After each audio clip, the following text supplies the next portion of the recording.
Overseas now to Greece, a country on the brink of collapse. Banks shuttered, ATMs running out of cash.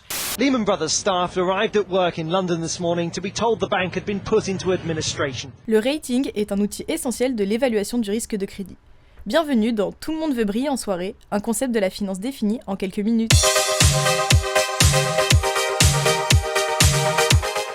Les notations de crédit ou rating fournissent une évaluation de la solvabilité d'une entité. En bref, sa capacité à rembourser sa dette, à rembourser les bons montants aux bonnes dates. Les principaux facteurs pris en compte dans les notations de crédit sont la santé financière de l'émetteur. Donc on va regarder le bilan, le compte de résultat, mais aussi l'historique de paiement, les conditions de l'industrie, la stratégie, les dirigeants, bref, tout ce qui pourrait avoir un impact sur les capacités de remboursement. Alors qui fait des notations? Les agences de notation, comme par exemple Moody's, Fitch, Standard & Poor's. Et attention, il y en a bien d'autres. Et les banques elles-mêmes ont en interne des analystes crédit qui font des ratings internes sur leurs clients. Maintenant, regardons les échelles de notation.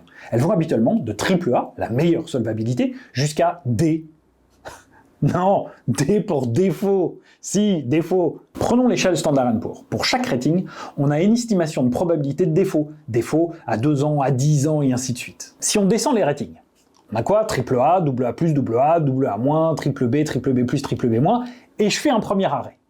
De AAA, triple B-, on a ce qu'on appelle l'investment grade. Ça veut dire quoi? Ça veut dire que quand vous prêtez à ces gens-là, ces emprunteurs, ils devraient vous rembourser.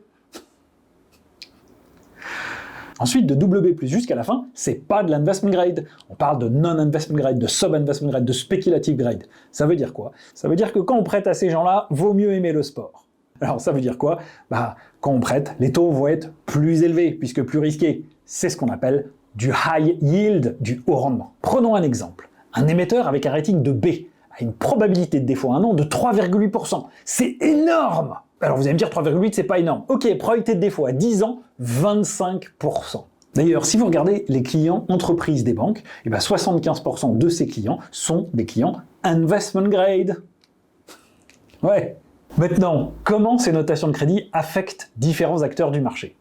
D'abord, ça va jouer sur les coûts de financement des emprunteurs. Plus le rating est bas, plus le coût de financement va être élevé. Donc, un changement de rating va impacter directement les futurs coûts de financement de l'emprunteur, que ce soit un État, une entreprise ou une institution.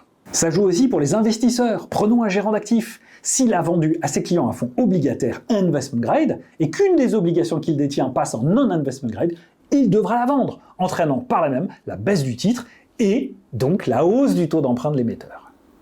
De même, les banques, qui auraient ces obligations dans leur bilan, sont impactées par les changements de rating au niveau de leurs fonds propres ou de leurs obligations en termes de gestion de leur liquidité. Les notations de crédit ont des limites et peuvent faire l'objet de critiques. Par exemple, les conflits d'intérêts potentiels et les limitations liées à la dépendance exclusive aux notations pour des décisions d'investissement. Bref, ces notations sont importantes pour tous les acteurs des marchés financiers et maintenant, vous y voyez sûrement un peu plus clair. À bientôt!